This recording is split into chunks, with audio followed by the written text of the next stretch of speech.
ጤና ይስጥልኝ እንደምናችሁ ውድ የሪያሊቲ ሚዲያ ተከታታዮች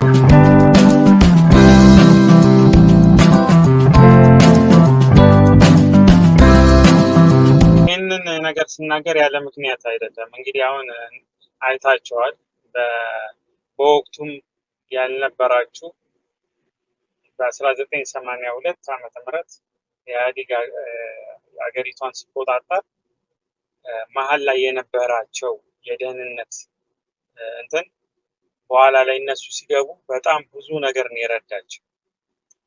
አይደለም እንኳን ትግሬ ሆኖ ይቅርና ከነሱ ጋር አብሮ ታግሎ የገቡ ብሔረሰቦች አሉ አይደለ? እነሱ ራሳቸው መሀል ከተማ ላይ ሆነው ብዙን መሰረት ያስያዙት እዛ ድረስ ተሸክሞ በዋናነት ከአማራው ህዝብ እንትን ባሻገር ሌላውን ብሔር እንዳለ እንትን ዋና ከተማው አዲስ አበባ ላይ ተሸክመው ነው ያመጧቸው እንጂ በራሳቸው ትግል አይደለም የመጡት። እንደዛ ከመሆኑ አንፃር የከተማና የገጠር ትግል አንድ ላይ ካልተጣመረ ዋጋ የለውም። በእርግጥ እኔ አንድ ነገር የምነግራችሁ ነገር አለ። ያው በሚዲያ ሁሉ ነገር አይነገርም። ነገር ግን የሆነ አይነት እንቅስቃሴ እንዳለ ከጓደኞቼ ከተለያዩ ጓደኞቼ የምሰማው ነገር አለ። በተለይ ሐዋሳ፣ አዲስ አበባ፣ ናዝሬት፣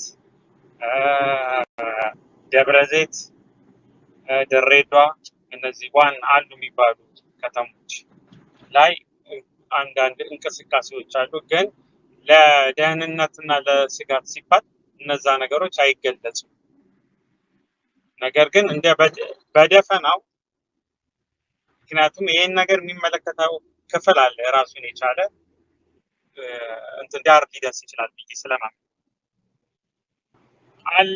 አለ እንደዚህ አይነት ነገር ያው በሚዲያም ስለማይገለጽ ነው እንጂ እንቅስቃሴው አለ። ግን እኔ የምለው ተጠናክሮ መቀጠል መቻል አለበት እና የተቀናጀ ስራ መስራት አለበት። የከተማውና የገጠሩ የተቀናጀ ስራ መስራት አለበት። ያ ባልሆነበት ሁኔታ ትግሉን ዳር ማድረስ አይቻልም እያልኩ ነው። ገባ? ያ ትክክል ነው። አምኖበት የሚተግሉንም የሚያደርገው አካል አምኖበት ያንን ስራ እየሰራ ነው። ግን ማከል ላይ በተለይ አዲስ አበባ ላይ እንደሚፈለገው ያህል የአዲስ አበባ ህዝብ ተንቀሳቅሷል ብዬ አላምንም። እኔም እንደ አንድ አዲስ አበቤ ተወቃሽ ነኝ። ያን ያህል ተንቀሳቅሷል። ሸዋን፣ ጎጃምን፣ ወሎን፣ ጎንደርን አስተሳስሮ ያላዘ የትግል ውጤት የመጨረሻው የትግል ማማ ላይ ደርሶ አጠቃላይ የአማራን ህዝብ ጥያቄ መልሳል ተብሎ ስለማይታመን ስለዚህ እነዛ ነገሮች እስክንድር ማን ደግፎት ነበር?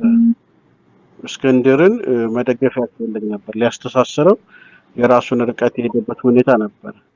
ስለዚህ እስክንድርን ደግፎ ቆሞ ያንን ነገር መወጣት በትክክል አልተቻለም። ዛሬም ነገም ደግሞ እንደሱ አይነት ሰዎች እንዲመጡም ማዋለድ አልተቻለም። ስለዚህ እዛ ላይ ትልቅ ክፍተት ነበረ። ነገር ከነገ ወዲያ ግን ጥሩ ሰዎች እንደዛ ያሉ አልዶ ማስተባበል አመሰግናለሁ። ግን እየተሰራበት እንዳለ ነው የሚገባኝ እኔ።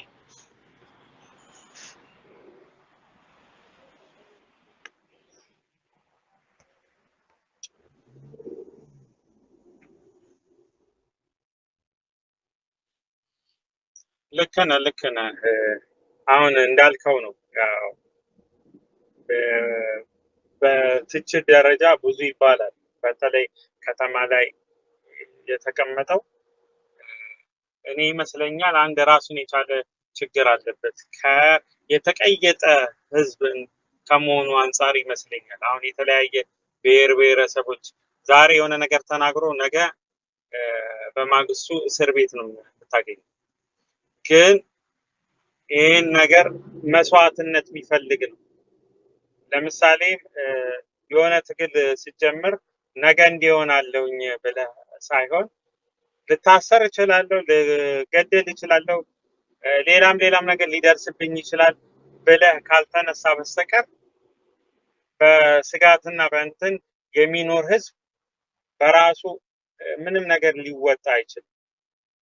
ይሄን ማሰብ አለብን። ሼር ላይክ ስናደርግ የንጹህ ደም በእጃችን አለ። ልበ አምላክ ዳዊት የንጹህ ደም እጅ አለ ሲባል ማቅ ለበሰ ነው፣ ከዙፋኑ ወረደ ነው የሚለው። ይሄ እግዚአብሔር ቃል ነው። በየእምነቱ ውስጥ ያ ነው። ዛሬ አሁን ሼር ላይክ የምናደርገው በየግሩፕ ውስጥ ፈጥረን ትግሬ ይጥፋ፣ ኦሮሞ ይጥፋ፣ አማራ ይጥፋ፣ እንዲህ ይጥፋ የምንል ሰዎች እያንዳንዳችን በደም ውስጥ አለን፣ ተጨማልቀን። ቆም ብለን እናስብ። ስለዚህ ሰውን ነው። ከዛ ውስጥ ደግሞ መመልከት አለ። ብን ያለን ነገሮች አሉ፣ ህጻናቶች አሉ፣ ሁሌም የሚያመኝ ምንም የማያውቁ እናቶች አሉ፣ ምንም የማያውቁ ስለ ፖለቲካ ምንም የማያውቁ ሲተኮስባቸው ነው የሚያውቁት። እነሱን እናስብ። እኛ በምንተፋው ከሀገር ስለተሰደድን ብቻ የሆነ ከተማ ውስጥ ስለተቀመጥን ብቻ አይደርስብንም ብለን እናስብ። ያው ነው። ቆም ብለን እናስብ። የኔ ሃይማኖት ነው አሁን የኦርቶዶክስ እምነት ተከታይ በጣም የማልቀበላችሁ የሃይማኖት ጽንፈኞች አሉ።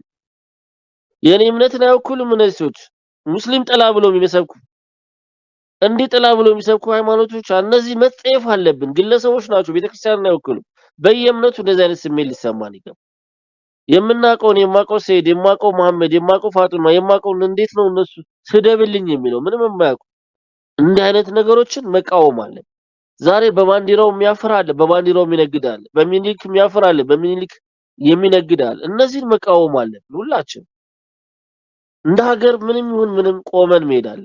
ለልጆቻችን ማትረፍ ያለብን ነገሮች አሉ። አዎ በየሰፈሩ ወጣጤዎች አሉ፣ በየሰፈሩ ዘረኞች አሉ። ግን ህዝቡን አይወክሉም። ገዳ አለ በየሰፈሩ፣ ያን ህዝብን አይወክሉም። እያንዳንዱ ቢፈተሽ አብዛኛውን የራሱ ዘር የጨረሰ መጀመሪያ ከቤቱ ነው የሚጀምረው። ይሄን ማመን አለባችሁ። እንደው ከሌላ ቢሆን ነገ ወደ እናንተ መዝብካ ገዳይ ነው። እኔ አሁን ሌሊት ላይ አካባቢ የሆኑ ግሩፖች ገብቼ ነበር። ጉድ ነው የሚያስብለው። ጉድ ምን ከምን እንኳን እንደሚያወሩ እንኳን አያውቁም። እርስ በርሳቸው እንኳን ፍጹም መግባባት የማይችሉ። ይሄ ውርደት ነው። አሁን እነዚህ አሁን አንዱ አውሮፓ ውስጥ ነው የምትኖር ሰልጥኛለሁ ብላ እንግዲህ ከመላው ዓለም የሚኖር ህዝብ የመጣበት የምትኖር ሀገር ነች። እንግዲህ ሰልጥኛለሁ ብላ የምታወራቸው ወሬዎች ያማል፣ የእውነት ያማል። በቅርብ ጊዜ ነው ከሞት የተነሳችው። በቅርብ ጊዜ ማለት ይሄ ቤት ለሷ ይጸልይላት ነበር። የምታወራው ወሬ ዘገንናል። ታሪኳን ስትነግረን የዛን ሰዓት ሁላችንም አልቅሰናል። ሁላችንም አጽናንተናታል። ብሔሯን ጠይቀን አይደለም፣ ሰውነቷን ነው። መስቀጥ ነው እንደዚህ አይነት ሰዎች። የሚገርም ባህል አላት፣ ስብዕና፣ በትዳሯ የምንኮራባት ነው። ምን ዋጋ አለው? የራሷን ትዳር እየጠገነች የሰው ትዳር ለማፍረስ የምትታገል ሴት ነች። ብዙዎቿ ታውቃላችሁ። ባሏ በጣም ምስኪን ሰው ነው። ወጣ ያልኩን ሰው ነኝ ብላ የምታስብ ነው። የሰው ትዳርን የምታፈርስ ነች። ከከሌ ዘር ነው የተጋባው ተፋቺ የምትል ነው። የእውነት አምላክ ይለመናታል። የእውነት እንዲህ አይነት ዝቅጠት ነው። ነገም እኛም እንደዚህ እንዳንሆን ፈራጅ እንዳንሆን ከከሌ እንዳይጋባ ስንል ህፃናቶች ያለቅሳሉ። ኢትዮጵያ ታለቅሳለች ማለት ነው። ከኛ ከሆነ በቃ ቅዱስ ነው፣ ከሌላው ከሆነ እርኩስ ነው። እኛ ብቻ ልዩ ፍጡር አድርገን የምናስብ ከሆነ ዋጋ ያስከፍላል። የኛ ብቻ እምነት ቅዱስ ከሆነ እንዴ ማን ነው ፈጣሪ ዓለም ላይ ኑሩ ያለውን እኛ ማን ስለሆነን ነው? እምነት ደግሞ ያን ያስተምራል። ማየት ነው እኮ አንዋር መስጊድን ማየት ነው፣ አራጌል መስጊድ ማየት ያለ ምክንያት እኮ አጥር አለያቸው። እዛ ጋር አላህ አክበር ይባላል፣ እዚህ ጋር ቅዳሴ ይሰማል። ማን ምን ቀረ ያለው? በቃ ኢትዮጵያ የዚህ ምሳሌ ነች። ሁሉም ቤት ድሃ አለ፣ ሁሉም ቤት ሀብታም ይኖራል፣ ሁሉም ቤት ማጣት ማግኘት ይኖራል። ይሄ ኢትዮጵያዊ ኑሮ ነው። የተለየ ተብሎ የሚኖርበት አው ጥቂቶች በልጽገው ይሆናል፣ ጥቂቶች ብዙ ነገር ይሆናል። ብዙሃን ግን ዛሬም ማብራት ያልገባበት አለ፣ መንገድ ያልገባበት አለ። ዛሬም 4 ሰዓት 5 ሰዓት ጉዞ ተጉዞ የሚማሩ ሰዎች አሉ። ዛሬም ምን እንደሆነ የማያውቁ ብዙዎች አሉ። እነሱን እናስብ። በእነሱ ላይ ነው ሞት እየፈረድን ያለ ነው። ዘረኛ ስንሆን ስንሳደብ እንደዛ ነው የምንሆነውና ሁላችንም ቆም ብለን እናስተውስ። ዛሬም የሆነ ነገር ውስጥ ተደብቀን ብናወራ የሆነ ነገር ብናደርግ ነገ ፍርድ ይሰጠናል ፈጣሪ። ትዳራችን አይባርከንም፣ ህይወታችን አይባረክም። ዋጋ ነው ሰተናላ፣ ተናግረናል፣ መርዝ ተፍተናላ። ይሄን ቆም ብለን እናስብ፣ እንጸልይላት።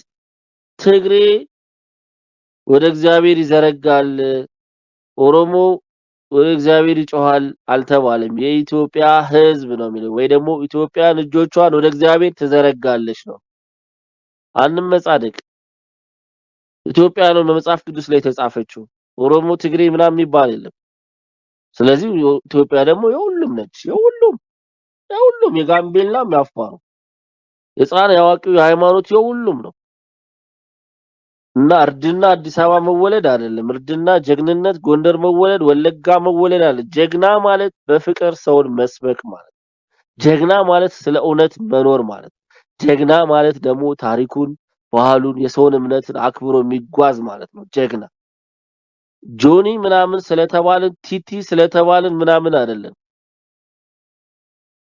አሁን የብዙዎቻችን ችግሩ ይሄ ነው ስም መቀየር ስምናችን ሳንቀይር ስም የምንቀይር ሰዎች አለን ጆኒ ስንባል አራዳ ምንባል ማይክል ስንባል ቲቲ ሃኒ ስንባል አራዳ የሚመስለን ይሄ መካር ነው ራስ እና እየተምታታብን የመጡ ነገሮች አሉና ሁላችንም ቆም ብለን እናስብ እንደ ሰው እናስብ እኔ ለሀገሬ ምን ሆንኩላት ምን አደርኩላት እንበል ፍዳ ነው የሰጠዋት ወይስ አዳንኳት